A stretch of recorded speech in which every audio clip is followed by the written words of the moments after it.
देखिए क्वेश्चन, इसमें क्या है, इसमें हमारे पास ये डायग्राम दिया गया है, ठीक है। और ये बताया जा रहा है कि जो कैपेसिटर हैं C1 C2 इनमें कितनी करंट होगी, सॉरी कितना चार्ज होगा ये बताना है। इसके बाद ए और बी के बीच कितना वोल्टेज होगा ये बताना है, ठीक है। ये बैटरी हमारी लगी हुई है, सारा कुछ समझ लो, इसमें देख लो।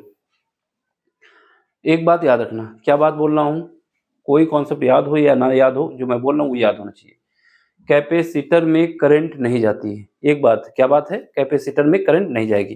अब वो कहानी लंबी है कि वो फुल चार्ज हो जाता है, तो क्योंकि कैपेसिटर से संबंध किससे है, चार्ज से, तो यहाँ करंट नहीं जाएगी। जो बैटरी से करंट निकलेगी वो पूरी की पूरी करंट किस में जाएगी, वो पूरी की पूरी करंट जाएगी रेजिस्टेंस में। तो यहाँ से पॉजिटिव टर्मिनल से करंट निकलती है, मान लेते हैं आई यहाँ से निकली, इसमें पहुंची, फिर यहाँ पहुंची, यहाँ पर भी आई आ गई, और इस वालों को निगलेक्ट कर देगी, इसको निगलेक्ट कर देगी, यहाँ पे करंट नहीं जाएगी, ठीक है। फिलहाल के लिए क्या याद रखना है कि धारा नहीं प्रवाहित होगी, धारा जीरो होती है, ठीक है। जब जीरो होती है तो पूरी करंट यहाँ आ जाएगी, फिर यहाँ आ जाएगी, फिर यहाँ पहुँचेगी, फिर यहाँ से निकल जाएगी साइड से, और ये पूरा डायग्राम ऐसे बन जाएगा, ऊपर वाले पार्ट को छोड़ के ऐसे बन जाएगा पूरा डायग्राम, ठीक है। तो सबसे पहला काम क्या है हमारे पास कि आर इक्विवेलेंट निकाल लिया जाए, ठीक है। सुनो एक बात और, बैटरी का कोई भी इंटरनल रेजिस्टेंस नहीं है, ना ही क्वेश्चन में बोला गया है। क्या बोल रहा हूँ, बैटरी का कोई भी इंटरनल रेजिस्टेंस नहीं है, ये क्वेश्चन में बोला नहीं गया, लेकिन साफ साफ दिख रहा कि कोई इसका इंटरनल रेजिस्टेंस नहीं है। अगर होता तो इसको पास में बनाते, दूर बनाया है, तो ये सीरीज में इसके साथ है, ठीक है। तो यहाँ पे सुनो, यहाँ पे क्या होगा, सबसे पहले हमें आर इक्विवेलेंट निकालना होगा। सोल्यूशन देख लो इसका, आर इक्विवेलेंट, ठीक है, आर इक्विवेलेंट। तो आर इक्विवेलेंट का मतलब होता है आर तुल्य, और जब भी सीरीज में लगे होते हैं रेजिस्टेंस तो उनका इक्विवेलेंट जो आता है वो क्या आता है, इक्विवेलेंट आर इक्विवेलेंट, ठीक है। कितना आएगा, ये सब सीरीज में लगे हुए हैं, ठीक है, R1 R2 R ये है। तो R1 जब सीरीज में लगे होते हैं तो इनका इक्विवेलेंट ऐसे ही आता है, 1 लगा हुआ है। R1 की वैल्यू कितनी है, 3 ओम है, R2 की वैल्यू 6 है, ये 1 है, बराबर आ जाएगा 10 ओम। तो ये तो हमें पता चल गया है कि जो हमारे पास आर इक्विवेलेंट है वो 10 ओम का है, ठीक है। ये सब के सब किस में लगे हुए हैं, सीरीज में लगे हुए हैं। कैसे लगे हुए हैं, सीरीज में। कैपेसिटर से मतलब नहीं है, अभी कैपेसिटर में करंट नहीं जा रही है, तो ये सब क्या है, सीरीज में लगे हुए हैं। जब ये सीरीज में लगे हुए हैं तो सब में करंट सेम जाएगी, क्या जाएगी, सब में करंट सेम जाएगी। अब यहाँ से करंट निकाल लेते हैं। और ये एक बात ये सुनो, ये जो हमारे पास, क्योंकि इसका इंटरनल रेजिस्टेंस कुछ नहीं है, तो हमारे पास जो फार्मूला होता है, क्या होता है, बैटरी का ईएमएफ जो होता है वो होता है V प्लस आई आर से, ठीक है। आर हमारा इंटरनल रेजिस्टेंस है, इसका दिया नहीं गया, जीरो है, आर क्या है, जीरो है। जब आर जीरो है तो हमारे पास ई इज इक्वल टू क्या आ जाएगा, वी के, ये पार्ट जीरो हो जाएगा। तो यहाँ से जो ई कितना है, 12 वोल्ट है, तो वो हमारा क्या आ जाएगा, वी आ जाएगा। तो ये हमें पता चल गया कि जो हमारे पास बैटरी है उसका जो वोल्टेज है वो कितना है, 12 वोल्ट का है, ठीक है, ये 12 वोल्ट का आ गया। दोस्त अब सुनो, ये 12 वोल्ट हो गया। अब इसके बाद क्या है, अब इसके बाद हमारे पास ये कितने हैं, ये जो सारे रेजिस्टेंस जो लगे हुए हैं ये सब सीरीज में लगे हुए हैं, सब में करंट सेम जाने वाली है। यहाँ करंट निकाल लो, आई इज इक्वल टू कितना आ जाएगा, आई इज इक्वल टू हमारे पास आ जाएगा, टोटल कितना है, वी कितना है, ओम के नियम से V divide by R. V कितना निकाला है, 12 वोल्ट, और आर कितना है, आर हमारे पास 10 ओम है, तो ये कितना आ जाएगा, 1.2 एम्पियर, 1.2 एम्पियर, ठीक है। इतना समझ में आ गया। अब अगर ये कैपेसिटर के सर्किट में करंट नहीं फ्लो करा रहे हैं, ठीक है, ये पूरा डायग्राम लेंगे। अब पहले जब करंट हमने फ्लो कराई तो ये वाला डायग्राम हमने हटा दिया था, क्योंकि यहाँ पर करंट फ्लो नहीं हो रही थी। अब हमें पूरा डायग्राम कंसीडर करना है। जब पूरा डायग्राम कंसीडर करोगे तो ये हमें पता चल जाएगा कि ये दो कैपेसिटर और ये दो रेजिस्टेंस ये आपस में क्या है, पैरेलल है। ये वाला नहीं है, ये वाला नहीं है, ठीक है। अगर ये डायग्राम ऊपर वाली ये कैपेसिटर हट जाते तब ये सीरीज में इसके साथ आ रहा है। अगर ये कैपेसिटर का सीरीज लगा हुआ है पार्ट, तो ये फिर इसके साथ सीरीज में नहीं है। ये बात समझ में आई, ये सीरीज में नहीं है, तो इस पे जो वोल्टेज जाएगा उसको हटा दिया जाए, तो क्या होगा, इन दोनों पे जो वोल्टेज है वो आ जाएगा, ठीक है। इस पे जो वोल्टेज जा रहा है उसको हटा दो। इस पे वोल्टेज कितना जा रहा है ये देख लेते हैं। इस पे वोल्टेज कितना जाएगा, तो 1 ओम में हम वोल्टेज मान लेते हैं V1, कितना मान लेते हैं, ये V1 मान लेते हैं। इसको हटाना होगा, क्यों हटाना होगा पता चल जाएगा अभी। तो V1 में वोल्टेज कितना आएगा, करंट कितनी है, करंट हमारे पास 1.2 है, और रेजिस्टेंस कितना है हमारा, 1 ओम का है, तो ये आ जाएगा 1.2 वोल्ट। ये हमारे पास क्या आ गया, V1 में जो वोल्टेज जा रहा है, V1 में वोल्टेज 1.2 वोल्ट जा रहा है। ठीक है, अब सुनो, अब हम क्या करें, इसको, इसका जो वोल्टेज है उसको हटा दें, इसका वोल्टेज जो है उसको हटा दें, जो रिमेनिंग वोल्टेज बचेगा वो इन दोनों में जाएगा। ये बात समझ में आई? जो रिमेनिंग वोल्टेज बचेगा वो उन दोनों में जाएगा। क्यों जाएगा? क्योंकि ये दोनों एक पैरेलल कॉम्बिनेशन में हैं। अगर इस पे करंट हमारी जीरो जाती तब ये इसके साथ सीरीज में कनेक्ट हो रहा था, लेकिन जब ये कनेक्ट होगा तो ये फिर इसके पैरेलल में आ जाएगा, ये दोनों पैरेलल में आ जाएंगे, ये दोनों पैरेलल में आ जाएंगे। ठीक है, तो इस पे करंट नहीं जाएगी, सॉरी, इस पे फिर करंट नहीं, दूसरा वो हो जाएगा, मतलब कि इसका वोल्टेज अलग हो जाएगा। अब इसको अलग कर लेते हैं, तो हमारे पास V2 कितना आ जाएगा? V2 वोल्टेज जो है वो क्या है, इन दोनों के बीच है। ये जो हमारे पास कैपिटल ए मान लो और इसको कैपिटल बी मान लो। ठीक है, कैपिटल ए और कैपिटल बी के बीच वोल्टेज कितना आ जाएगा? तो V2 वोल्टेज, जिसको हम कह सकते हैं VAB, ठीक है, ये लिख दिया हमने पॉइंट ये। तो ये कितना आ जाएगा? टोटल वोल्टेज कितना है? 12 वोल्ट है, उसमें से ये वाला वोल्टेज हटा दोगे V1 1.2, तो यहाँ पे कितना बचेगा? 10.8 वोल्ट। ये बात समझ में आ गई? तो ये हमारे पास VB जो आया है, VAB जो आया है वो हमारे पास आ गया है 10.8 वोल्ट। ठीक है, अब ये वोल्टेज जो हमारा है, ये वाला कॉम्बिनेशन हटा दिया जाए, इनमें और इनमें वोल्टेज सेम हो जाएगा। ठीक है, तो हमारा नया कॉम्बिनेशन क्या बनाना है, इसका पहले इक्विवेलेंट निकाल लेते हैं और इसका इक्विवेलेंट निकाल लेते हैं। ठीक, तो यहां से हमारे पास क्या है, C सीरीज में जो है C equivalent is equal to 1/C1 1/C2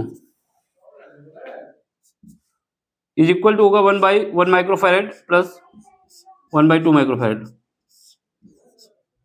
तो ये हमारा 2 आ जाएगा प्लस 1 आ जाएगा, तो ये आ जाएगा 3/2। तो हम C इक्विवेलेंट निकालना है इन दोनों का, तो यहाँ से C इक्विवेलेंट कितना आ जाएगा? दिख रहा है? दिख रहा है। C इक्विवेलेंट हमारे पास आ जाएगा 3/2 माइक्रोफैरेड। ठीक है, एक तो ये आ गया। R इक्विवेलेंट इसका निकाल लो, किसका R इक्विवेलेंट निकालोगे? इन दोनों का। तो R इक्विवेलेंट R डैश का, तो क्योंकि R इक्विवेलेंट निकाल चुका था, R डैश क्या आएगा? R1 दोनों सीरीज में है, यहाँ पर कितना आ जाएगा? यहाँ पर आ जाएगा 3 + 6 बराबर आ जाएगा 9 ओम। ठीक है, अब हमारा नया डायग्राम बन जाएगा। नया डायग्राम बना के इस वजह से समझ में आ जाए आपको, तो यहाँ से नया डायग्राम बनेगा। ठीक,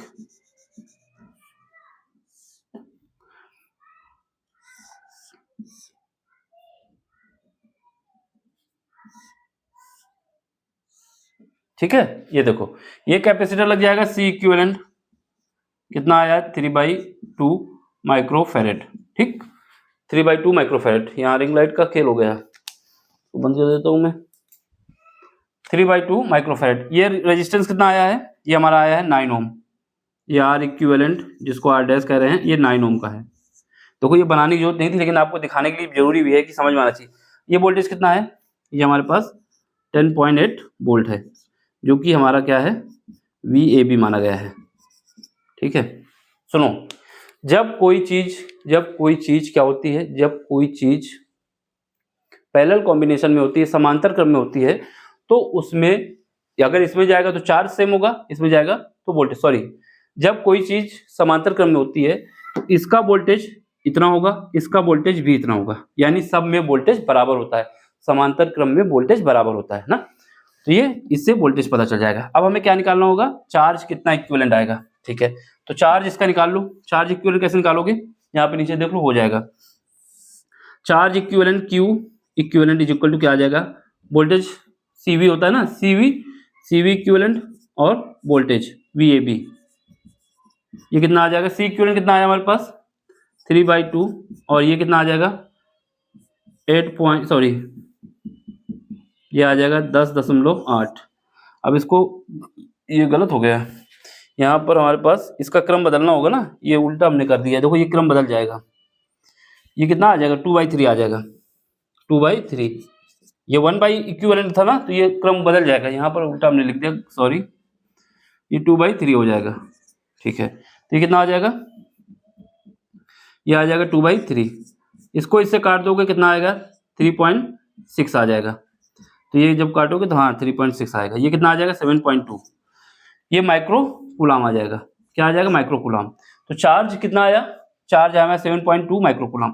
और याद रखना कोई भी चीज हो जो इक्विवेलेंट में चार्ज आया है वही इसमें होगा, वही इसमें होगा, ठीक है। जो इक्विवेलेंट, क्योंकि चार्ज सेम होता है, इक्विवेलेंट में जो चार्ज आ रहा है वही अलग अलग भी चार्ज सेम जाएगा। तो यहाँ से Q1 मान लो, इस पे चार्ज क्या है Q1, सॉरी Q2 मानो यहाँ पर Q1, ठीक है। तो Q1 बराबर होगा Q2 के और बराबर होगा Q इक्विवेलेंट के, और कितना होगा 7.2 माइक्रो कूलम होगा, ठीक है। तो ये हमारे पास कहानी कुछ ऐसी है, कुछ ऐसी कहानी है, ठीक। चार्ज निकल आया 7.2 माइक्रो कूलम, ठीक है। चार्ज हमने निकाल लिया, यही चार्ज सब में बराबर होगा, ये भी बात बता दी। अब हमारे पास क्या है, अब हमारे पास निकालना है वोल्टेज, ए और बी के बीच कितना वोल्टेज है, ठीक है। अब देखो खेल क्या करना है, थोड़ा ज़्यादा बड़ा ये हो गया क्वेश्चन। अब ए के बीच वोल्टेज, देखो ये हमारा डायग्राम जो है अब नया बना लेते हैं। क्या बना लेते हैं डायग्राम, ये डायग्राम बना लेते हैं, ये कैपेसिटर लगा देते हैं, ठीक है। हाँ दिख रहा है, थोड़ा नीचे कर लेते हैं। यहाँ पर एक कैपेसिटर, यहाँ पर एक कैपेसिटर, ठीक है। फिर उसके बाद यहाँ पर हम लगा लेते हैं एक रेजिस्टेंस, और एक यहाँ पर लगा लेते हैं रेजिस्टेंस, ठीक है। थोड़ा छोटा हो जाएगा डायग्राम, देख लेना। लेकिन तो यहाँ पर वोल्टेज तो हम लगा ही चुके हैं, कितना है 108 वोल्ट, ठीक है। ये हमने यहाँ कनेक्ट कर दिया, ठीक। यहाँ पर R1 कितना था, यहाँ पर R1 था, R1 कितना हमारा था 3 ओम का था, इसको लिख दो 3 ओम। यहाँ पर कितना है R2, R2 हमारे पास है कितना है 6 ओम का, ठीक है। ये पॉइंट हमारा क्या है, पॉइंट भी लिख देता हूँ मैं, पॉइंट हमारे पास, ये पॉइंट हमारा क्या है, ये पॉइंट हमारा बी है, तो बी लिख देता हूँ, ठीक है। यहाँ पर क्या है पॉइंट, यहाँ पर पॉइंट हमारा ए है, ये लिख दिया। अब कैपेसिटर भी लिख दो, कैपेसिटर लिख देंगे तो ये कितना है, ये हमारे पास है, और ये कितना है C1, C1 कितना है 1 माइक्रोफेरेड, 1 माइक्रोफेरेड। और ये कितना है, ये 2 माइक्रोफेरेड है, ठीक है। ये 2 माइक्रोफेरेड है, ये हमारा C1 है, ये हमारा C2 है, ठीक है। अब सुनो, ये सब हमने दिखा दिया आपको। अब यहाँ से वोल्टेज निकलेगा, कितना निकला है 10.8 वोल्ट वोल्टेज निकलेगा, ठीक है। 10.8 वोल्ट निकलेगा, यहाँ पहुँचेगा। जब यहाँ पहुँचेगा तो ये कुछ इसमें वोल्टेज होगा, किसमें, इस वाले में होगा ना।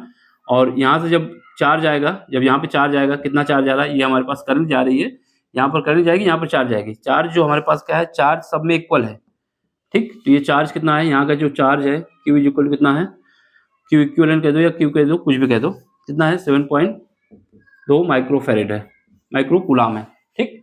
7.2 माइक्रो कूलम है। यहाँ पर जो करंट जा रही है वो कितनी है 1.2 एम्पियर। कहाँ गई करंट, ये करंट है।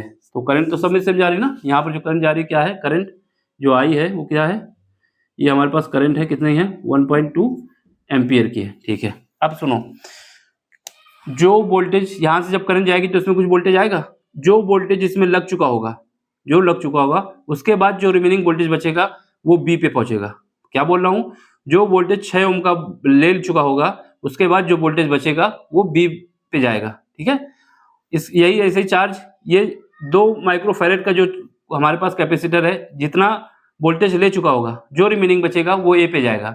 तो हम कैसे निकाल सकते हैं, तो हम कैसे निकाल सकते हैं, वी ए कैसे निकलेगा, सेकंड पार्ट का आंसर दे रहा हूँ। वी ए कैसे निकलेगा, वी ए हमारा ऐसे निकलेगा कि जो हमारे पास टोटल वोल्टेज था 10.8, ठीक है 10.8, क्योंकि टोटल वोल्टेज तो हमारा इतना है, इसने कितना लिया, इसने कितना लिया हमारे पास 7.2 माइक्रो को 10 की पावर -6 कर दो, ठीक है। माइक्रो को हटाना है तो माइक्रो, ये है माइक्रो, क्या है माइक्रोफेरेड है।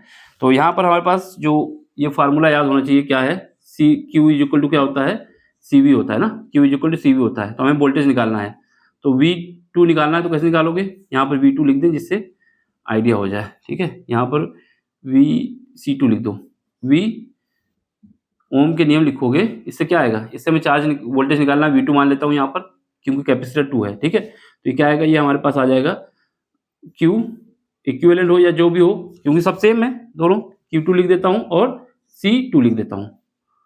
तो ये हमारे पास साइड पे देख लो इसको V2, ठीक। V2 के लिए क्या करा, ये वाला फार्मूला लगाया, यहाँ से हम क्या किए, V2 निकालना चाहता हूँ तो क्या करूँगा, Q2 में C2 घटा देंगे। तो यहाँ पे क्या है V2 रखूँगा मैं, ठीक है। ये हमारा वोल्टेज जो है इस पर, ये मान लेते हैं V2 है, ये V2 वोल्टेज है, ठीक है। चलो यहाँ से करोगे तो कितना आएगा VA। अब इसमें देखो कितना आ रहा है, ये हमारा 10.8 है, ठीक है, माइनस V2 कितना है हमारे पास, जो V2 है वही निकालना है। तो ये कैसे निकलेगा, ये इससे निकलेगा, Q डिवाइड बाई Q कितना है 7.2 इंटू 10⁻⁻6 कूलाम हो जाएगा, माइक्रो था।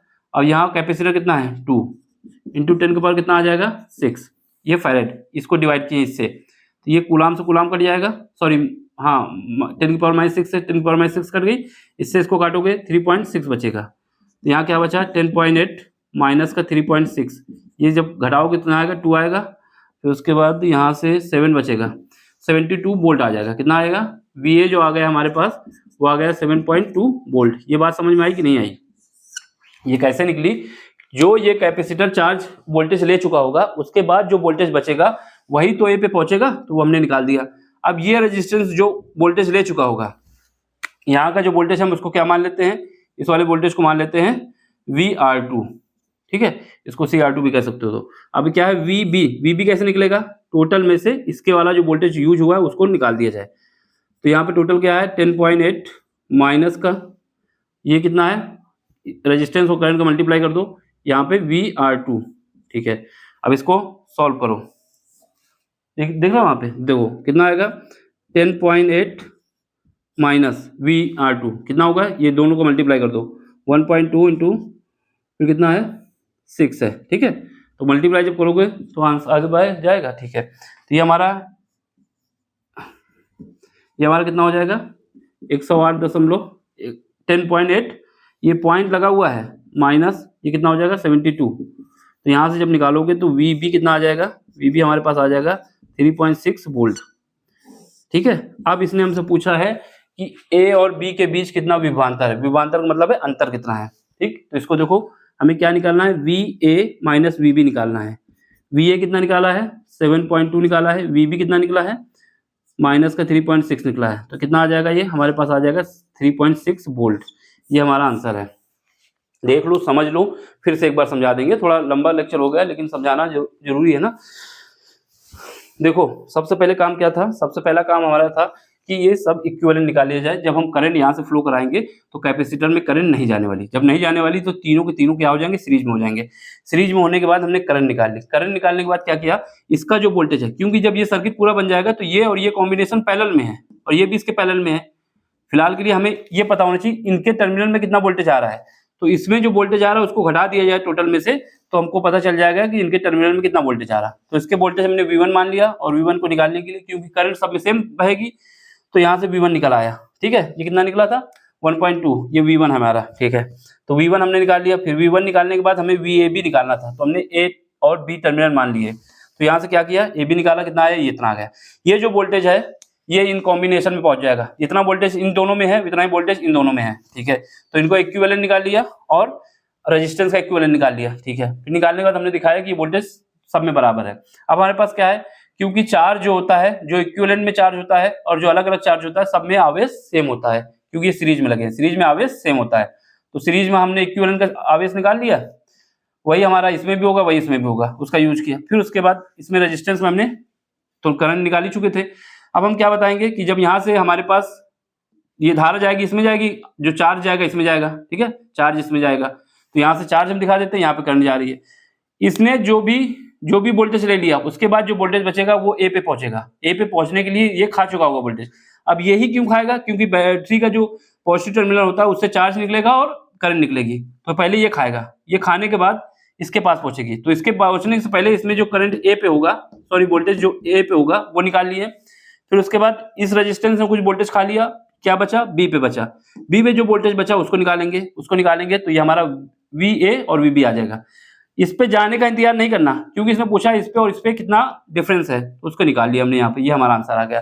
देख लो, समझ में आया हो तो लाइक भी कर दो, शेयर भी कर दो, सब्सक्राइब भी कर दो, अपना सपोर्ट भी दो, जिससे चैनल की ग्रोथ हो और हम इस काम को आगे कंटिन्यू करते रहें। स्क्रीनशॉट ले लो, इंपॉर्टेंट क्वेश्चन है, ठीक है। अब अगर किसी को नहीं समझ में आया तो फिर बाद में पूछ सकता है, उसको हम फिर से बता देंगे। इतना एक्सप्लेनेशन किया, वैसे वीडियो बार बार देख लोगे तो समझ में आ जाएगा, ठीक। समझ में आया हो तो लाइक शेयर सब्सक्राइब जरूर करना, अपना सपोर्ट दें जिससे चैनल की ग्रोथ हो और इस काम को हम आगे कंटिन्यू करते रहें, ठीक है।